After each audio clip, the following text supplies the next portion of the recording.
Senator Arthur Vandenberg continues his crusade for a new foreign policy to prevent a third world war. No nation hereafter can immunize itself by its own exclusive action. At a critical juncture in U.S. foreign policy, Republican Senator Arthur Vandenberg famously said that politics must stop at the water's edge.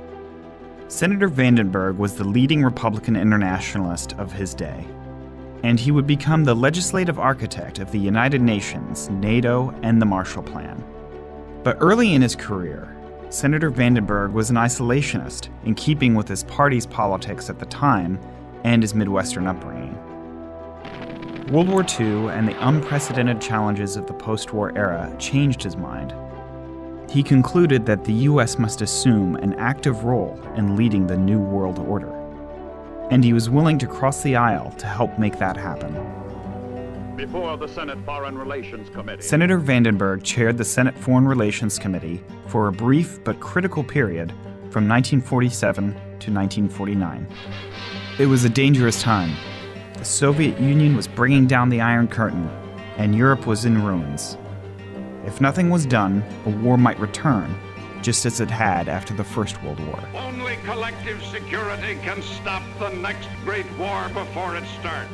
After the Soviet-engineered coup in Czechoslovakia, the threat of a new Cold War became very real. In light of these challenges, at a critical conference, Senator Vandenberg led the Republican Party to adopt a conservative internationalist policy. In 1945, President Truman was seeking bipartisan support for rebuilding the world. He called on Senator Vandenberg to join him as a member of the U.S. delegation to the United Nations Conference in San Francisco. Vandenberg played a pivotal role in standing up the United Nations Charter. This assured that the U.S. held veto power in the UN Security Council. Vandenberg then returned to the Senate. He ensured that the UN Charter received overwhelming support. Thanks in part to his efforts, the United Nations remains the preeminent international problem-solving body in the world today. Senator Vandenberg was also the legislative architect of the Marshall Plan. European economic recovery. This provided foreign assistance to our European allies. It also promoted democracy and free markets, and prevented the spread of communism. The Marshall Plan would prove to be an asset for the U.S.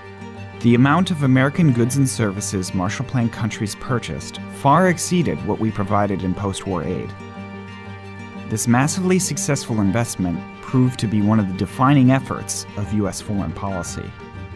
And some of the former recipients of the Marshall Plan are our top security partners in the world today.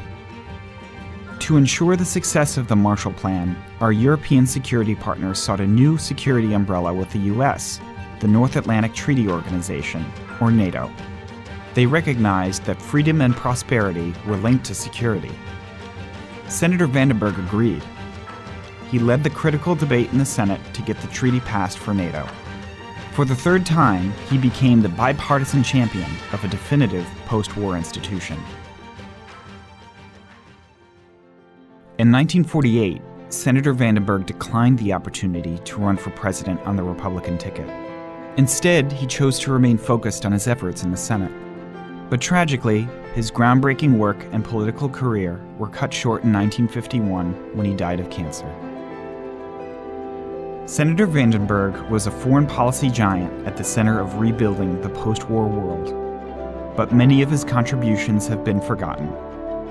To reclaim the legacy of Senator Vandenberg, CSIS is launching a new series that examines today's challenges through a bipartisan lens. The internationalism and bipartisanship he espoused may be the key to solving the great challenges that we face today.